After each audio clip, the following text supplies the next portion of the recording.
काम करण्याची इच्छा असली की गावाचा विकास होतो। गावाच्या विकासासाठी वयोवृद्ध महिला सरपंच पुढे आल्या आणि त्यांच्या कार्यकाळात अनेक विकास कामं पूर्ण झाले।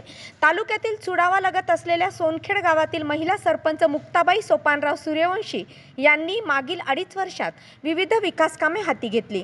त्यात गाव अंतर्गत सिमेंट रस्ते, नाली बांधकाम, हिंदू समाज स्मशानभूमी, नवीन वस्तीमध्ये पाण्याची टाकी, घरकुल, मातंग समाज मंदिर बांधकाम आणि शाळा खोली बांधकाम, शाळा रंगरंगोटी असे विकास कामे करण्यात आली आहेत। मुक्ताबाई सोपानराव सूर्यवंशी, मी गावची सरपंच आहे। मी गावाचा विकास केला। गावात खूप कामं केली। शाळा बांधली, रस्ते केले, स्मशानभूमी केली, खूप कामं केली। मला अजून खूप कामं करायचे आहेत।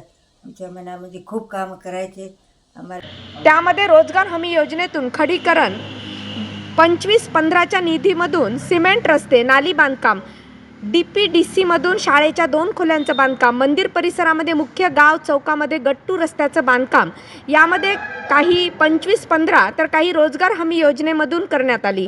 स्वच्छ पाणी फिल्टर मशिनरी ग्रामपंचायत इथे बसवण्यात आली। त्यातून ग्रामस्थांना पिण्याचं पाणी देणं सुरू आहे। अंगणवाडी शाळा दुरुस्ती आणि रंगरंगोटी, गट्टू, लाईट आदी कामांसाठी आणि वित्त आयोगातून बंदिश नाली बांधकाम अशा योजना यासह जलजीवनामधून तसेच नवीन पाण्याच्या टाकीचं बांधकाम प्रगतीपथावर आहे। गावात नळ योजना, जलजीवन आदी कामे करून यापुढेही ग्रामस्थांनी मला कामाची संधी द्यावी आणि सरपंच मुक्ताबाई सोपानराव सूर्यवंशी माध्यमाशी बोलताना म्हणाल्या।